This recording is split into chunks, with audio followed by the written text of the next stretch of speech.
Hello again, my loves. Tonight's story follows Maeve, whose ex's twin sister moves next door knowing every secret Maeve never spoke aloud. Because sometimes the person who knows your wounds best becomes the one who teaches you they were never meant to be weapons. The first time I saw my ex kiss my best friend, everyone in the room acted as if I was the one who had walked in at the wrong moment. There were string lights over the terrace, champagne sweating in crystal flutes, and 100 well-dressed people pretending not to watch, while Sloane Vale held Tessa's face between both hands and kissed her in front of the city skyline, as if betrayal could become beautiful if the lighting was expensive enough. I had brought flowers, because Tessa's new studio opening mattered to me.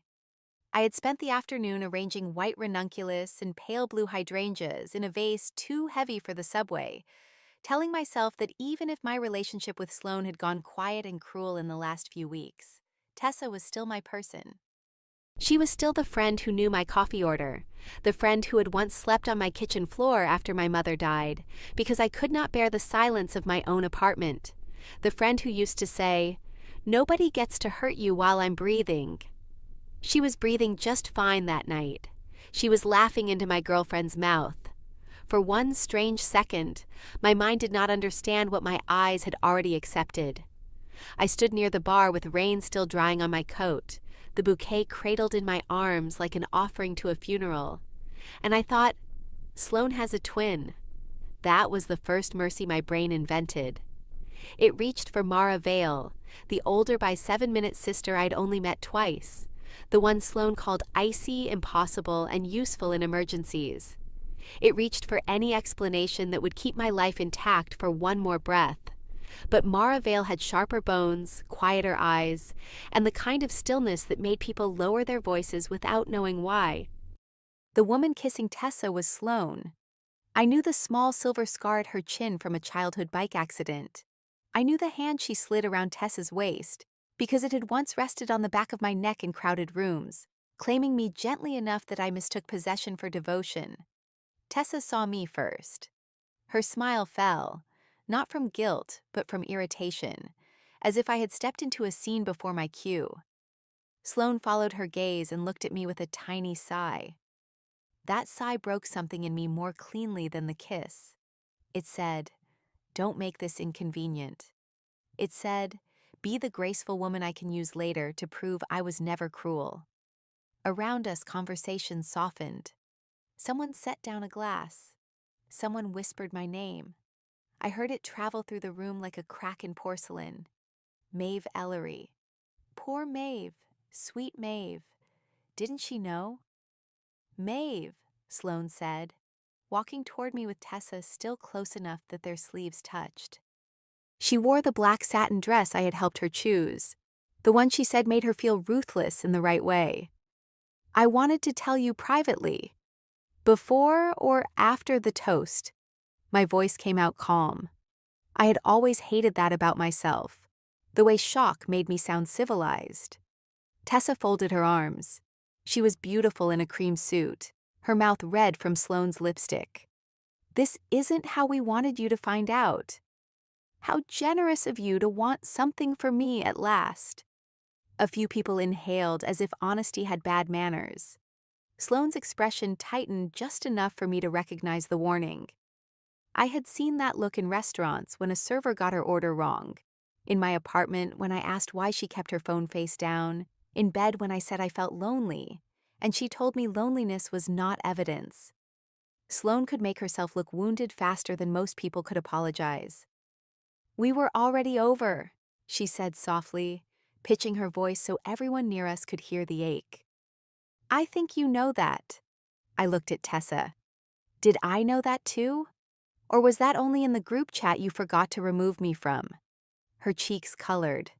For a moment, I saw the old Tessa under the ambition and silk, the girl who used to borrow my sweaters and say my apartment felt safe. Then she looked away, and whatever softness might have lived there chose survival over me. "You were always so dramatic about Sloane," she said. "I got tired of being your witness." That was the sentence that made my hands loosen. The vase slipped. Water burst across the marble floor, flowers spreading at our feet like small drowned moons. Nobody moved. Not Sloan, not Tessa, not the people who had eaten my pastries and drunk my wine at a dozen gatherings where I believed myself loved. I crouched automatically because cleaning up after emotional disasters had become my specialty. A shard cut my palm. I watched blood bead there, bright and almost pretty. Then a woman's voice cut through the silence from behind me. "Leave it." I knew that voice before I turned. I had heard it once at a Vale family dinner when Sloane's uncle tried to joke about my modest background, and Mara Vale said, "Explain the joke," with such calm violence that the room froze. Mara stood at the terrace doors in a white coat, dark hair pinned low, diamonds at her ears like drops of ice. She looked enough like Sloane to make my stomach lurch and different enough to make breathing possible. Her gaze moved from my bleeding hand to Sloane's face, and the air changed. "Mara," Sloane said, suddenly less sure of the room, "this is private. You made it public when you staged it in front of 87 guests and a photographer." Mara stepped forward. People parted without being asked. "Maeve, give me your hand." I should have refused. Pride was the last unbroken thing I owned. But my palm was bleeding, and everyone was watching to see what shape my humiliation would take next. I gave Mara my hand. Her fingers were cool, steady, and careful in a way that startled me. She wrapped my palm in a linen napkin taken from the bar, pressing just hard enough to stop the blood. "You knew," I said, because her face held too much understanding. Mara's eyes lifted to mine. They were gray like rain before it falls. "I suspected. I should have done more than suspect." That was not an apology, not yet, but it was the first honest thing anyone had given me all night. Sloane laughed under her breath. "Don't be theatrical. You're not her savior." Mara did not look at her. "No, I am her ride home. She can call a car. Her phone is in your apartment, where you kept it so she would not see your messages during the reception." Mara's voice remained even. The room went utterly silent. Tessa's face drained of color. Sloane's mouth opened, then closed. I stared at Mara. "How do you know that?" "Because my sister confuses being clever with being unobserved." Mara took my ruined bouquet from the floor with her free hand. Not because it could be saved, but because she seemed to understand I could not bear to leave it there like evidence. "Come with me, Maeve. You do not owe this room another second of your grief." I walked out because if I stayed, I would break in a way Sloane could narrate. Mara's driver brought the car around. The winter rain had turned the pavement black and shining. In the back seat, I held my bandaged hand against my chest, while Mara sat beside me with a distance that felt almost formal. She smelled faintly of cedar and bergamot, expensive and clean, with a colder note underneath like air through an open window. She did not ask if I was all right. I was grateful. I hated questions that pretended not to know the answer.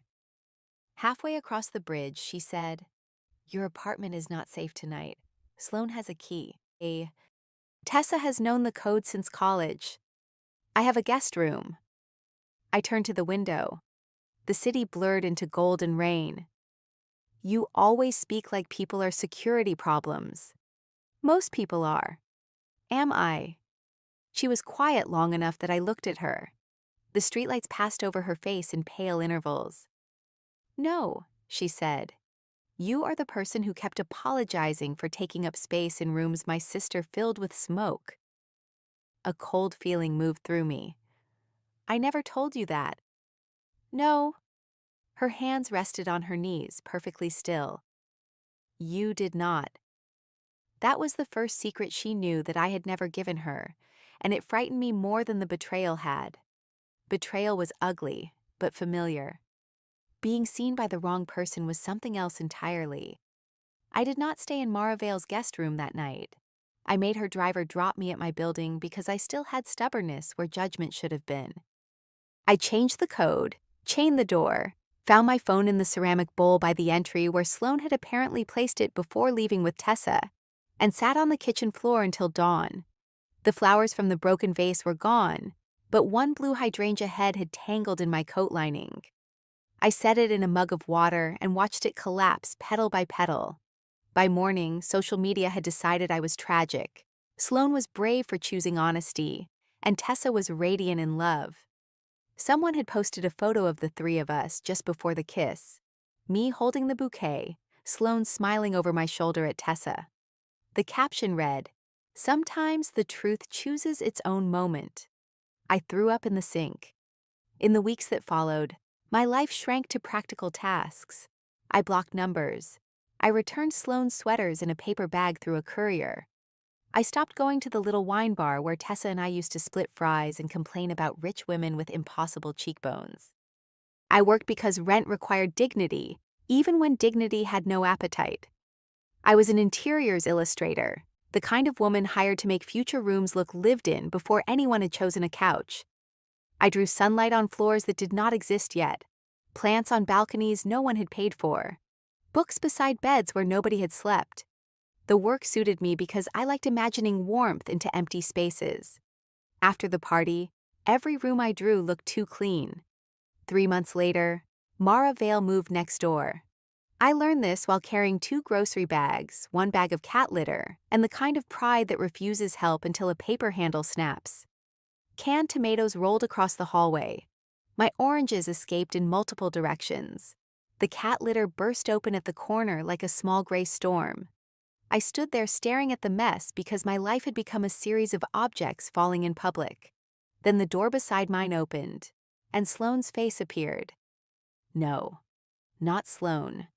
Mara. She wore a charcoal sweater, black trousers, and no makeup I could detect. Her hair was down this time, falling past her shoulders in a way that made her look less like an executive portrait and more like a woman interrupted in the middle of unpacking. For one wild second, grief confused resemblance with return. My body remembered wanting that face to love me.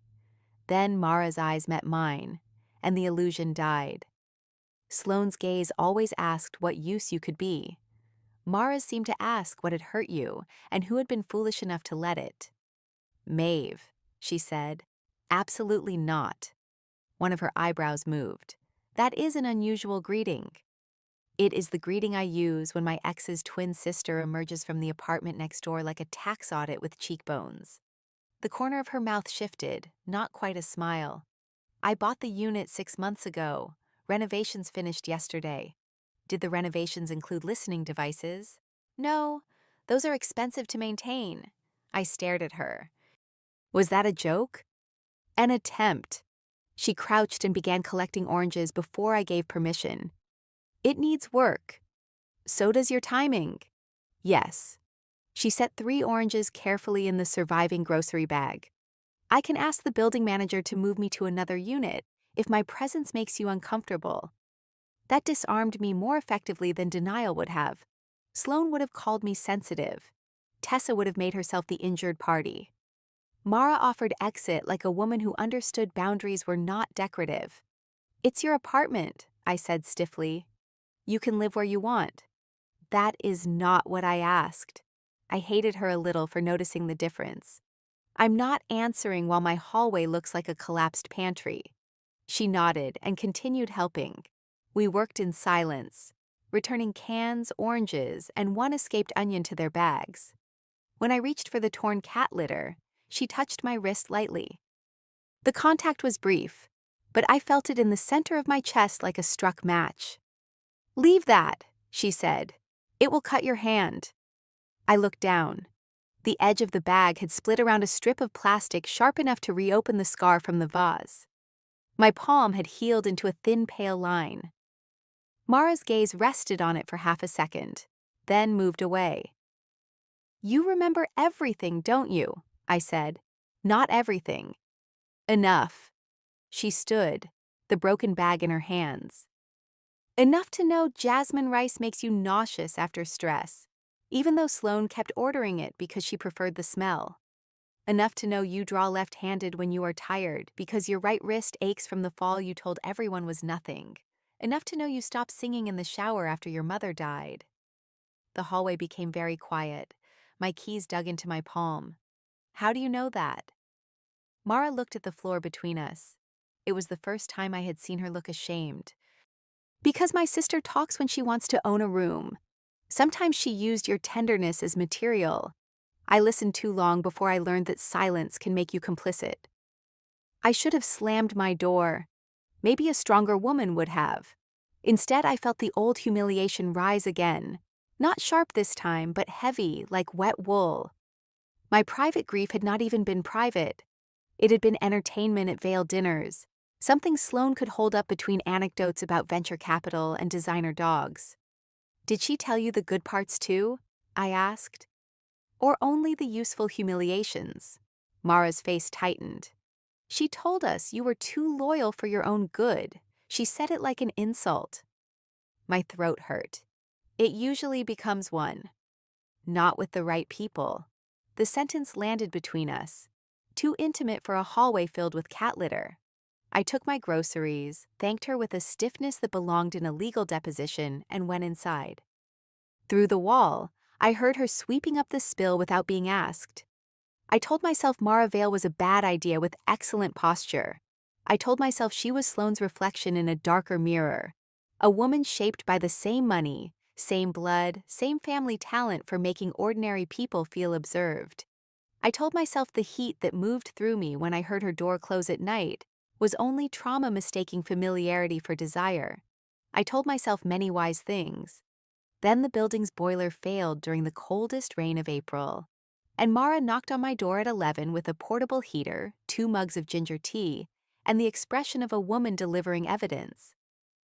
The superintendent says repairs will take until morning, she said. How did you get a heater so quickly? I plan for emergencies. Of course you do. Do you have a spare bridge in your closet too? No. Only a water filter, 3 flashlights, and 1 neighbor with a cat who will likely attempt to murder me if I do not provide heat. As if summoned, my cat Miso patted out and glared at Mara's ankles. Miso hated everyone except me and the elderly mail carrier, who smelled like sardines. Mara lowered her hand, palm up, and did not try to pet him. He sniffed her once, sneezed, and sat on her shoe. Traitor, I whispered. He has excellent survival instincts, Mara said. I let her in because I was cold, and because my loneliness had started making sounds in the walls. My apartment was small, full of plants, sketches, and shelves of thrifted ceramics. Sloane had called it charming when she wanted to be kissed and cluttered when she wanted to leave. Mara looked around without judgment, pausing at my drawing table where a half-finished illustration of a hotel lobby lay beneath a brass lamp. This is yours? She asked. No, I stole it from a very patient ghost. Again, the almost smile. It has warmth. It's a hotel lobby. Warmth is billable. Not like this. She leaned closer, careful not to touch the page. You draw rooms as if they are waiting for someone specific to come home. I did not know what to do with that, so I made tea aggressively. Mara sat at the edge of my sofa like a woman negotiating with furniture. Miso climbed into her lap with the shamelessness of a creature unburdened by romantic history. Mara froze. He chose you, I said. Should I be alarmed? Very. He once bit a priest. Was the priest deserving? He called Miso plump. Mara looked down at the cat with grave respect. Then justice was served. I laughed before I could stop myself. It startled both of us. The sound came out rusty, unused. A door opened after a long winter. Mara did not smile at the laugh. She did something worse. She looked relieved. After that night, she became a quiet fact in my life. Not a close one. Not yet. She occupied the apartment next door with disciplined discretion. She never arrived with dramatic apologies or oversized bouquets. She lent me a screwdriver when my kitchen shelf tilted, left a note about the elevator being serviced, because she knew my right wrist ached with stares, and once returned a package Sloane had sent to my door without comment. The package contained an expensive scarf I had admired months before the breakup, and a note in Sloane's looping hand. I hope one day we can remember each other kindly. I found it opened on my doormat with Mara standing beside it, eyes colder than I had ever seen them. I did not read the note, she said. Only the return address. It's fine. I picked up the scarf. It was soft, gray, beautiful, and cruel in the way late gestures often are. She's testing whether I still bleed when touched. Do you? Less than she wants. More than I like. Mara's gaze moved over my face. I can return it. That would give her the satisfaction of knowing it mattered. Then burn it. I rent. I have a fireplace. I stared. You are disturbingly practical about arson. Symbolic arson. The distinction matters legally. We did burn it. Not that night, because I needed to pretend I was above such things for at least 6 hours. But the following evening I carried the scarf next door. Mara's apartment was everything mine was not. Wide windows, pale stone, dark wood, clean lines, expensive emptiness. The only personal object I saw was a framed photograph turned face down on a side table. She noticed me notice it and said nothing. The fireplace cast gold against the walls. I held the scarf too long. You do not have to, Mara said. I know, that's why I can. She handed me a match. Our fingers brushed. The gray wool caught slowly, curling inward, blackening at the edges. Smoke rose in a thin, bitter thread. I expected grief. I felt mostly tired. Mara stood beside me in silence, not triumphant, not pitying, only present. When the last ember collapsed, she opened the flue wider and said, "She used to break toys as a child when she wanted to know if people loved her enough to forgive the damage." I watched ash shift in the grate. Did they? Usually. Did you? Her jaw tightened. Too often. That was the beginning of Mara telling me things that did not make her look powerful. A week later, over coffee, she did not drink because it made her hands shake.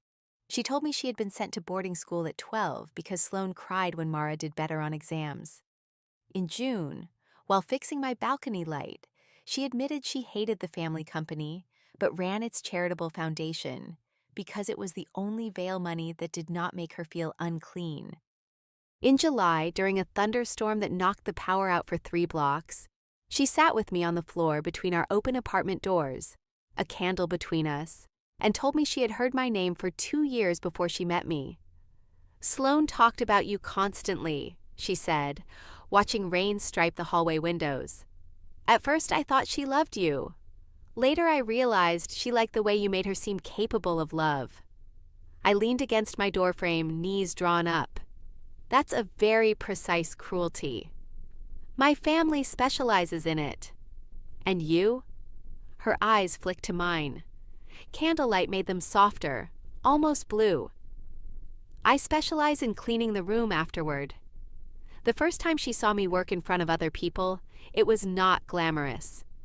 A property developer named Anton Greer hired me to present concept illustrations for the renovation of an old neighborhood library, then spent the entire meeting calling me sweetheart and directing every serious question to the man from lighting design, who had contributed 3 photographs of lamps and 1 opinion about concrete.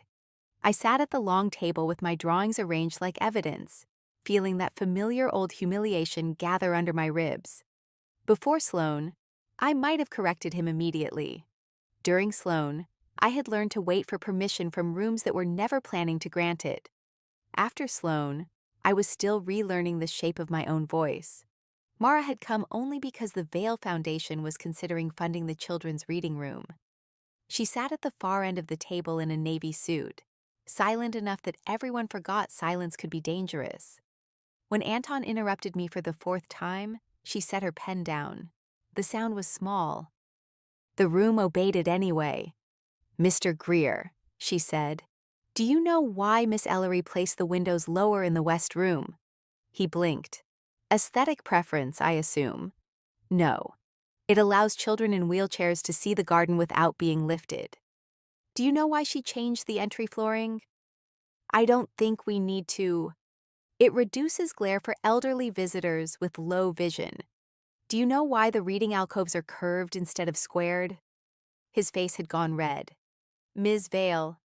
Because corners collect sound, and some children come to libraries because quiet is the only luxury they can access.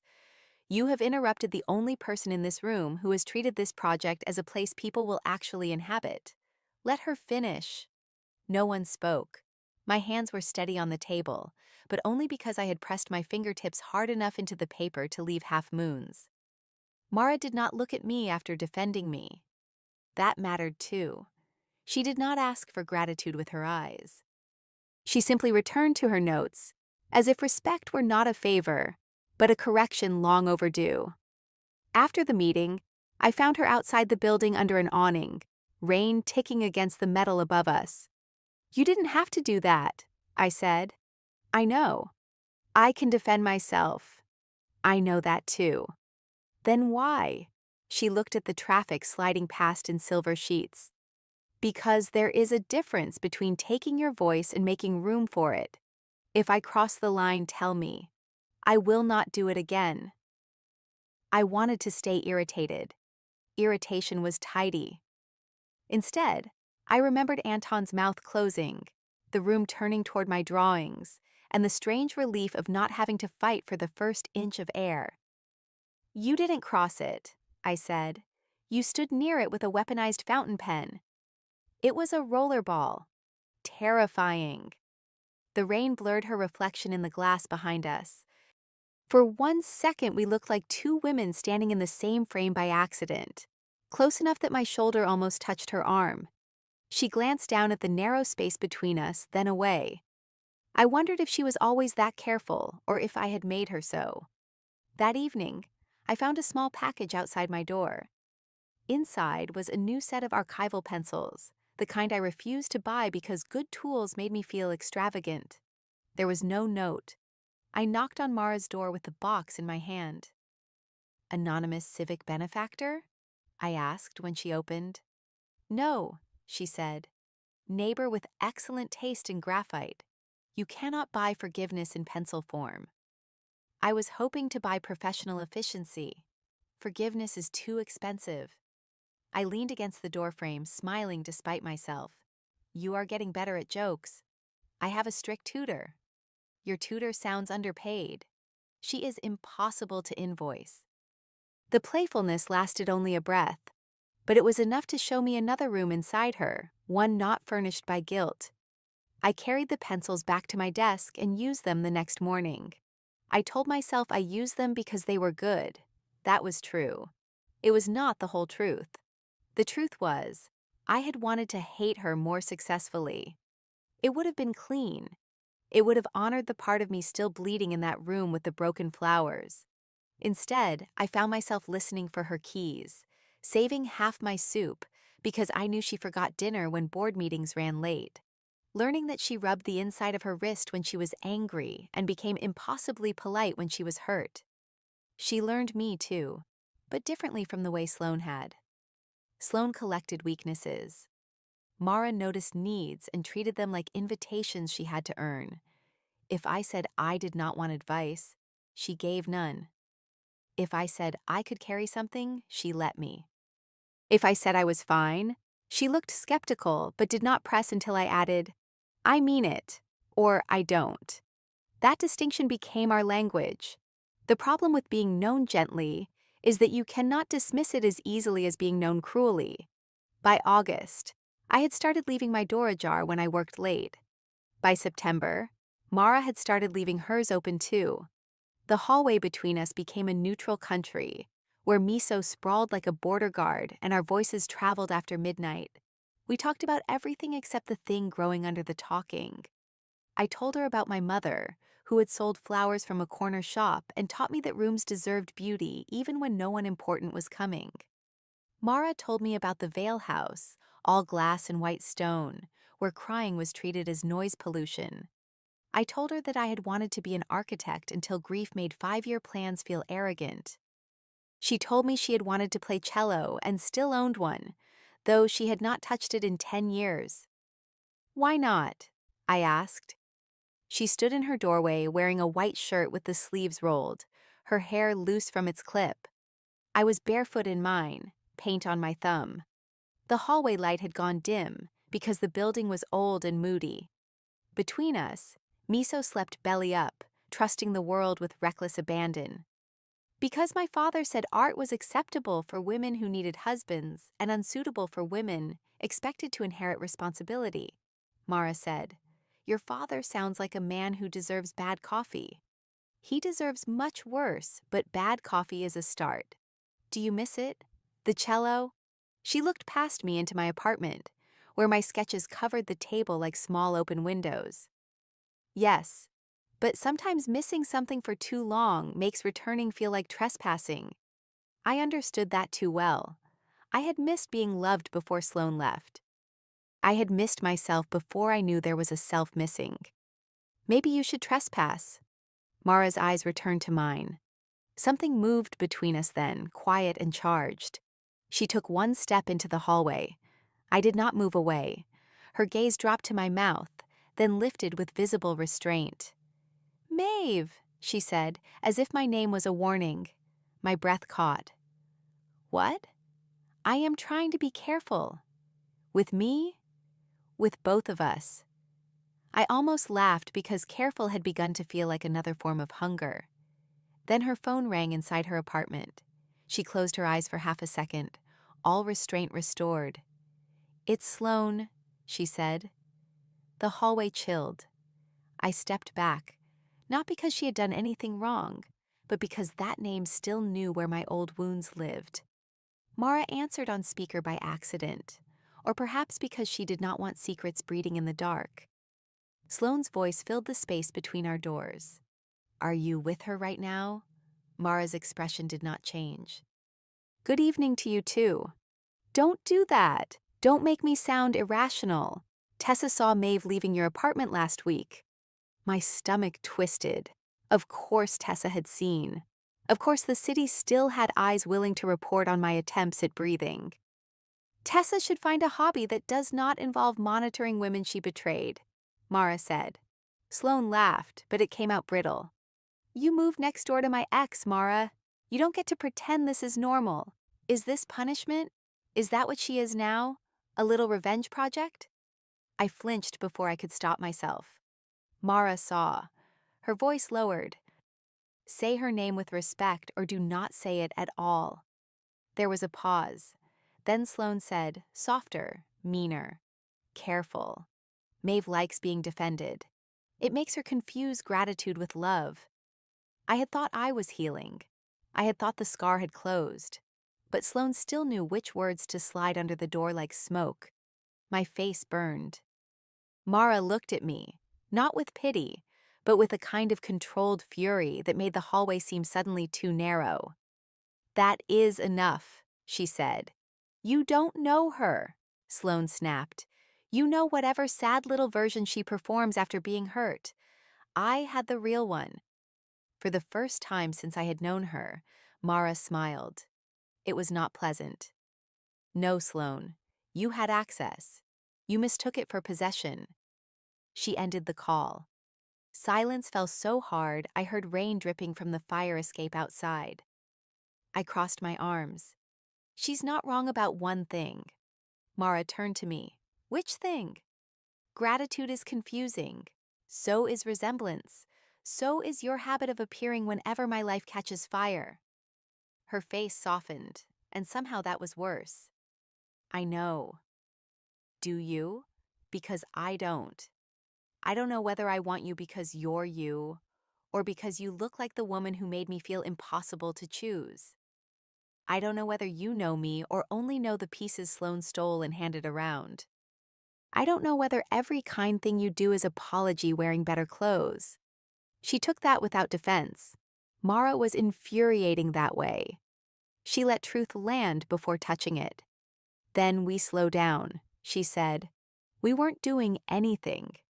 "Yes," she said quietly. "We were." My eyes stung. I hated that she had the courage to name what I could barely admit. "I need space." "How much?" "Enough that I stop listening for your door." Something flickered across her face. Pain, quickly leashed. "All right." "Don't say it like that." "Like what?" Like you're handing me exactly what I asked for, even though it hurts you. That is what I am doing. The honesty broke me more than any argument would have. I went inside and closed the door. For the next 2 weeks, Mara became the perfect neighbor. Quiet, polite, absent. She no longer knocked. She no longer left notes. Her door remained closed. Miso sat in the hallway and yowled at it every evening as if I had made a diplomatic error. I tried to enjoy the space I had demanded. I worked. I met clients. I let a kind ceramicist named Elise take me to dinner because I was determined to prove I could want uncomplicated things. Elise was lovely, with warm hands and a laugh that did not contain history. She told stories about clay collapsing in the kiln and asked careful questions about my work. I should have felt relieved. Instead, when she walked me home and touched my sleeve, I thought of Mara looking at a room I drew and seeing home in it. I thought of candlelight in the hallway. I thought of a woman saying, "You had access. You mistook it for possession." I did not invite Elise upstairs. I apologized before she could ask. "There's someone," Elise said, not unkindly. "There shouldn't be. That is not the same as no." The following morning, I found Mara in the lobby with a moving company. My heart dropped so hard I felt it in my knees. She stood beside 3 sealed crates, hair pinned, face unreadable. For one unbearable moment, I thought she was leaving, because I had asked for space, and she had, in her terrible literal way, decided to give me a continent. "You're moving?" I asked. She turned. Her eyes moved over me, quick and hungry before she hid it. "No, the crates are for the foundation auction." "Oh." I tried to recover dignity. Dignity, like cat litter bags, had poor structural integrity under pressure. "Good. I mean, not good, neutral. Auction, wonderful." The almost smile returned. Very articulate. "I have many gifts." A man carrying a crate bumped my shoulder as he passed. Mara reached out, steadying me by the elbow. The contact was brief. It was also the first time she had touched me in 2 weeks. Every disciplined part of me went still. She let go immediately. "Sorry." "Don't be." The words came too fast. We stood in the lobby surrounded by crates and fluorescent light, both of us apparently incapable of normal speech. Finally, I said, "I went on a date." "Hey." Mara's face became very calm. "I see. It was nice." "Good. You say that like a person swallowing glass politely." Her eyes sharpened. "What do you want me to say?" The question was not angry. It was tired. It was human. I realized then how much restraint had cost her, how carefully she had been folding herself smaller so I would not feel cornered by her wanting. "I don't know," I admitted. "Maybe something unfair." Mara looked at the floor, then back at me. "All right." I hated it. I hated imagining someone else learning how you tilt your head when you are trying not to laugh. I hated that she might make you tea and not know you leave the spoon in, because the sound comforts you. I hated myself for hating it because you owe me nothing. Is that unfair enough? My breath left me. Around us, the movers continued carrying crates, oblivious to the fact that my world had gone narrow and bright. "Yes," I whispered. "That was very unfair." "Good. I have been practicing imperfection." I laughed, but it broke at the edges. Mara stepped closer, then stopped herself. Always stopping. Always asking without words. I wanted to cross the space. I wanted to run. Before I could do either, the building doors opened and Sloane walked in with Tessa behind her. There are people whose presence changes a room because they bring light. Sloane brought a spotlight and expected everyone to arrange themselves accordingly. She wore cream, as if innocence were a color she could purchase. Tessa stayed near her shoulder, eyes moving between Mara and me with a jealousy that looked oddly like grief. "Well," Sloane said, "this is cozy."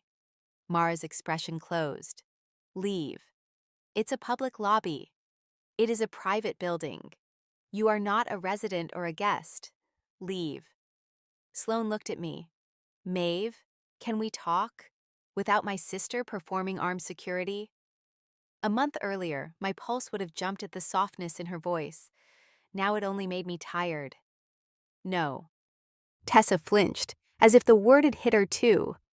Sloane smiled sadly. You used to be kinder. I used to be easier to interrupt. People confuse the two.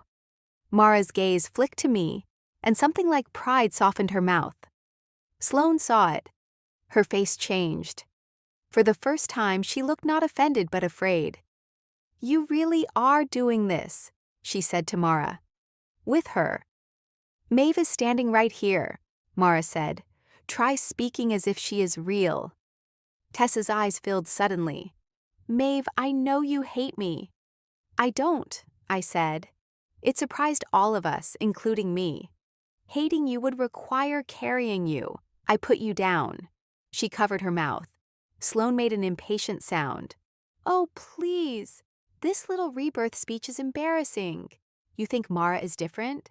She collects broken things because it lets her feel superior. Ask her about the foundation. Ask her how many sad artists she funds every year so she can sleep at night. Mara went very still. That one landed. I looked at her, then back at Sloane. The old me might have tried to protect Mara by shrinking. The old me had done that for Sloane, for Tessa, for every person who found my loyalty convenient. I was tired of turning myself into a cushion for other people's cruelty. If Mara has guilt, she carries it honestly, I said. You turn yours into confetti and throw it on everyone else. Sloane's smile vanished. You don't know what she knows about you. The lobby quieted. Even the movers slowed. Yes, I said. I do. She knows things I never told her because you used my secrets like conversation pieces. She told me that. You never would have. That is the difference. Tessa whispered my name. I looked at her then, really looked. She seemed smaller than I remembered, still beautiful, still dressed well, but with a desperation under the polish I had once mistaken for charm. I wondered how long it would take her to realize that being chosen by Sloane meant being displayed until a more useful object appeared. I loved you, I said to her. Not like I loved Sloane. Maybe worse. You were supposed to be where I went when love hurt. Tessa began to cry. Sloane rolled her eyes, and that tiny, cruel movement released me more than any apology could have. There it was, the thing I had survived. Not passion, not destiny. Just a woman annoyed when other people had feelings she could not use. Mara stepped beside me, not in front. It mattered. You have 2 minutes to leave before I call building security, she said. You would choose her over me, Sloane demanded. Mara looked at her twin for a long moment. Same face, different life. I am choosing myself over cleaning up after you. Maeve is choosing herself too. You are simply unused to rooms where neither of us revolves around you. Sloane left because attention had turned against her, and Sloane loved attention only when it obeyed. Tessa followed, crying quietly. When the doors closed behind them, I felt no victory. Victory sounded too loud. What I felt was space, air entering a room that had been sealed too long. Mara turned to me. Are you all right? No, I took a breath. But I am not destroyed. Her eyes warmed. No, you are not. My fear returned in ordinary moments, never when I expected it. It returned one Sunday when Mara leaned over my sink to wash cherries, and the sunlight caught her profile at the same angle Sloane used to photograph herself. It returned when she laughed under her breath, and the sound was close enough to memory to make my stomach lock. Mara noticed because of course she did. She set the bowl down, dried her hands, and stepped back. Too much? She asked. I hated the shame that rose in me. Not you. Still too much. Sometimes your face arrives before you do. She absorbed that with a small nod. Not wounded theatrics, not offense, just the difficult mercy of understanding. What helps? I looked at her across the kitchen. This woman who shared a face with the person who had made me distrust my own judgment, and yet stood there asking how not to harm me with it. Say something Sloane would never say. Mara considered. I alphabetized your spice rack last week and have been living with the guilt. A laugh burst out of me so abruptly that Miso fled the room. Mara's mouth softened. Better? You monster. The cumin was between nutmeg and chili flakes. There were limits to my endurance. After that, it became a strange, private ritual. When memory confused them, Mara gave me difference. Sloane would never admit she was wrong about the fastest route and then follow my directions without sulking. Sloane would never sit on my bathroom floor at 2 a.m. because food poisoning had made me too weak to be embarrassed, holding my hair back and saying nothing except, "Breathe, Maeve. I have you." Sloane would never spend 40 minutes learning how I liked my mother's old flower shears cleaned because they mattered to me. Sloane would never ask, "May I come closer?" in a hallway where no one else could hear. The night I got sick, feverish from a summer flu, I insisted was only bad air conditioning. Mara appeared with medicine, broth, and a look that said she had already won the argument. I tried to refuse the thermometer out of principle. She waited. I lasted 12 seconds. "You enjoy being right," I muttered from under a blanket. "No, I enjoy accurate information. Being right is merely a recurring side effect." That is the most Mara Vale sentence ever spoken. She placed a cool cloth on my forehead. Her fingers brushed my temple and lingered only when I leaned barely into the touch. The room was dim, my pride dissolved by fever, and she sat beside me with a patience that made my chest ache. I thought of all the times I had made myself quiet so Sloane could be comfortable with my pain. Mara did not need my pain to be pretty. She only needed it named. "I used to imagine someone taking care of me without making me feel smaller," I said, half asleep. Her hand stilled. "Did you? Don't look so sad. I was dramatic even before betrayal. I am not sad because you wanted care. I am sad because it sounds like you had to imagine it." In the morning, I remembered saying it and wished briefly to evaporate. Mara brought toast and pretended not to know I was embarrassed until I said, "If you repeat anything Fever Maeve said, I will deny it with legal intensity." Fever Maeve was very articulate. "Mara, and fond of soup. You are impossible, only selectively." She set the tray across my knees. "Eat. Your dramatic constitution requires fuel."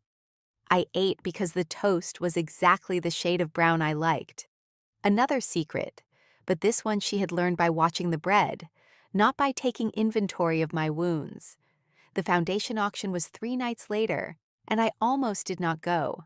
Mara had invited me weeks before the lobby confrontation, not as a date, she said too quickly, but as the artist whose community library drawings were being displayed. After Sloane's visit, everything between us felt newly exposed, like a window after curtains are torn down. I spent 2 hours staring at dresses before choosing a deep green one Sloane had once told me was too severe. I wore it because severe, I had decided, was sometimes another word for unwilling to be eaten. Mara knocked at 7. When I opened the door, she looked at me and forgot to hide. That was the only way to describe it. Her gaze moved from my hair to the dress to my mouth, and the careful executive disappeared for one unguarded second. "You look," she began, then stopped. "Choose wisely." Impossible to ignore. It was better than beautiful. Beautiful could be passive. Impossible to ignore felt like a weapon returned to my hand. The auction was held in a converted bank downtown. All marble columns, candle-lit tables, and art collectors pretending generosity was their natural state. My drawings hung along the east wall, warm renderings of neighborhood libraries, community kitchens, a women's shelter redesigned with soft light and hidden safety. I had drawn spaces for people who needed to feel less temporary. Standing there in my green dress, with strangers leaning close to study the details, I felt a small piece of myself click back into place. Mara was different in public. Not colder exactly, more armored. People approached her with careful smiles, and she answered with calm authority. She introduced me not as a friend, not as a neighbor, not as someone connected to Sloane, but as Maeve Ellery, whose work understands dignity as architecture. I had to look away when she said it, because praise from her did not slide off. It entered. Halfway through the evening, I found Tessa near my drawings. She stood in front of one of the shelter interiors, staring at a small painted detail. A blue mug on a bedside table, steam rising from it. My mother's mug. I had placed it in every drawing I cared about. A private signature. I never noticed that before, Tessa said. No, I replied. You didn't. She turned. Her eyes were red-rimmed but clearer than in the lobby. Sloane didn't come. Is that supposed to mean something to me? No, I left her. Or, I'm leaving. I don't know. I keep saying it in different ways, hoping one of them becomes true. I folded my hands so I would not reach for her out of old habit. I hope it does. She swallowed. I was jealous of you for years. Not just because Sloane loved you or pretended to. Because people softened around you. Because you could make a cheap room feel like somewhere worth staying. I wanted that. I wanted to be near it. And then I wanted to own it. And then I hated you for having it at all. Her honesty hurt, but it did not hook into me the way her excuses had. You could have told me you were lonely. I know. I chose worse. For a moment, we stood beside the drawing like two survivors of a house fire comparing burns. Then Tessa said, Mara loves you. My chest tightened. That is not yours to tell me. I know, I'm sorry. Old habit. Taking things that aren't mine. She left before I could answer. I watched her go, feeling not forgiveness exactly, but the first dull edge of it in the distance. Then Mara appeared beside me. What did she say? She asked. Something that belongs to you. Mara's face stilled. I met her eyes. The room around us glittered with money and candlelight. My drawings watched quietly from the wall. Do you? She did not pretend not to understand. That was one of the things I loved before I admitted love. Mara could be avoidant, controlled, maddeningly careful. But she did not cheapen serious questions with false confusion. Yes, she said, I love you. I have been trying not to make that your burden. I have been failing privately. The words did not come wrapped in drama. They were simply placed in my hands. My first feeling was fear, because love from a face so close to Sloane's still brushed old alarms. My second was a tenderness so fierce I almost stepped back from it. I don't want to be loved as penance, I said. You are not. Or because I am damaged. You are not damage. You are what remained generous after damage tried to make you small. I breathed in. The bank hall smelled of wax, perfume, winter coats, and champagne. Mara stood close but not touching, giving me every exit even after confessing. I remembered the broken flowers, the hallway, the ginger tea, the scarf burning, the way she stood beside me instead of in front. I remembered Sloane saying Mara collected broken things, and I saw clearly, at last, that being held was not the same as being collected. Being known was not the same as being used. I love you too, I said, and the words trembled because they were true, and truth is not always steady when it first learns to walk. Mara's eyes closed, only for a second. When she opened them, the cold reputation people feared was nowhere to be found. There was only a woman with my ex's face, and none of her cruelty. A woman who had carried guilt until it taught her tenderness. A woman standing in a room full of witnesses, and looking at me as if my answer had changed the light. May I kiss you? She asked. I smiled because of course she would ask. Because the asking was part of why I could say yes. Yes. The kiss was soft at first, almost careful enough to ache. Then my hand found the lapel of her jacket, and Mara made a quiet sound against my mouth, a sound I felt more than heard. Her restraint did not vanish, it unfolded. Around us, the auction continued, glasses chimed. People pretended not to stare. I did not care. For once, being watched did not feel like humiliation. It felt like arrival. The first weeks after the auction were tender in a way that made both of us awkward. We knew how to survive crises. Ordinary happiness was harder. Mara kissed me goodbye in the morning, and then looked startled afterward, as if affection had slipped past security. I bought 2 toothbrushes for my bathroom, and spent 10 minutes deciding whether the second one looked presumptuous. Mara found it, held it up and asked, "Is this an invitation or a storage error?" I told her it was a diplomatic gesture. She placed it beside mine with solemn gravity, and later I caught her smiling at the sink as if dental hygiene had become poetry.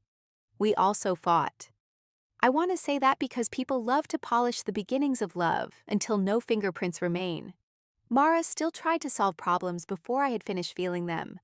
I still heard control where she meant care. Once, when Sloane's lawyer sent a ridiculous letter implying my drawings had benefited from Vale family contacts, Mara called 3 attorneys before telling me. I found out when one emailed me a retainer agreement. "You cannot mobilize a legal cavalry without asking me," I said, standing in her kitchen with the email open on my phone. Mara's face went very still. I was trying to prevent damage. I know. And I am telling you that being protected without being consulted feels too much like being managed. She put down the glass she was holding. The old Mara would have retreated into formality. This Mara took a breath, looked at me directly, and said, "You are right. I panicked." The word panic seemed to embarrass her. It also softened my anger because she had chosen truth over dignity. Why?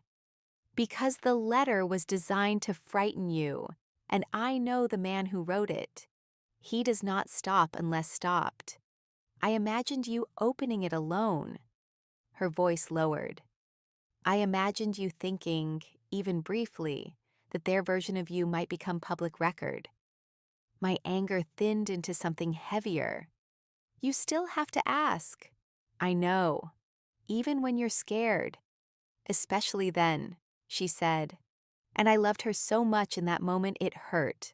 We answered the letter together. Not with fear, not with rage, but with documents, dates, contracts, and a final paragraph I wrote myself stating that my work, my name, and my history were not available for further Vale family revision. Mara read it, then looked at me with quiet wonder. "What?" I asked. "Nothing." Mara, "I like watching you refuse to disappear." That became another kind of intimacy between us. Not rescue, but witness. She watched me reclaim my invoices, my clients, my social circles, my appetite. I watched her refuse calls from her father, reopen the cello case, and make mistakes without turning them into verdicts against herself. Love did not make us fearless. It made fear less solitary. We did not become simple after that. No real love does.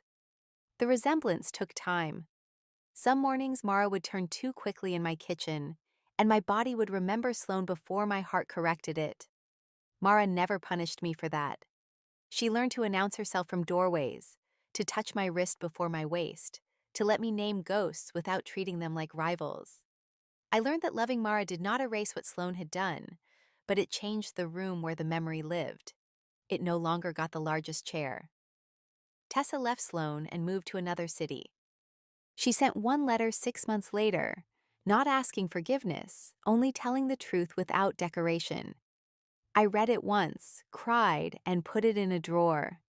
Sloane tried twice to return, first with anger, then nostalgia.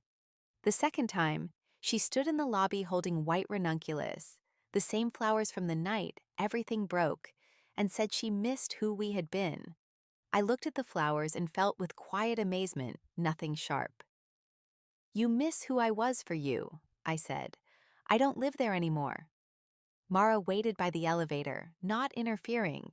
When Sloane left, Mara came to my side and held out her hand, not claiming, asking. I took it. A year after Mara moved next door, we knocked down part of the wall between our apartments. Not all of it. I kept my front door. She kept hers. We both understood the value of having a room that belonged only to yourself. But between the living spaces, we made an arch wide enough for light and miso to pass through with imperial satisfaction. Mara brought her cello out of storage and played badly at first, then better. I drew while she practiced, filling sketchbooks with rooms that looked less empty than they used to.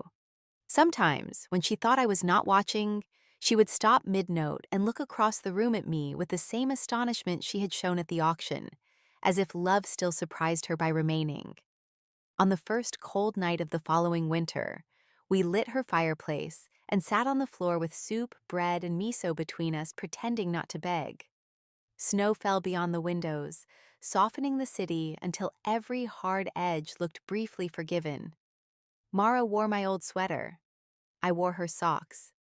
The face-down photograph on her side table had been turned upright months ago. It showed two girls with identical faces at 8 years old, one laughing into the wind, one watching from the edge of the frame. I no longer hated either child. That too felt like healing. "Do you ever wonder," Mara asked, tracing the scar in my palm with her thumb, "whether we found each other in the worst possible way?" Yes, her hand stilled. I leaned against her shoulder. "But I don't think the doorway matters as much as what we built after walking through it." She kissed my hair, lingering there. "You make things sound repairable." Occupational hazard. Maeve. The way she said my name had changed over the year. It no longer sounded like apology. It sounded like home from someone still learning she deserved one. "What?" I asked. "Thank you for not making me my sister." I looked up at her. The fire moved across her face, finding every difference I had learned by heart. The steadier mouth, the quieter eyes, the softness that appeared only when she trusted the room. "Thank you for not making me the woman she left."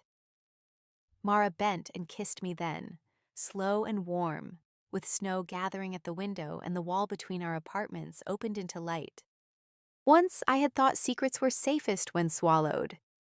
Once I had loved a woman who treated my private self like proof of ownership. But the woman beside me had learned my silences without stealing them. She had known secrets I never told and, instead of using them, had handed them back with gentler names. Loyal, tender, brave, worth staying for. Outside, the city kept moving. Inside, the fire burned steadily. The cello waited in its corner, and the hallway where we had spent so many nights learning each other was no longer a border. It was simply part of the home we had chosen, one open door at a time.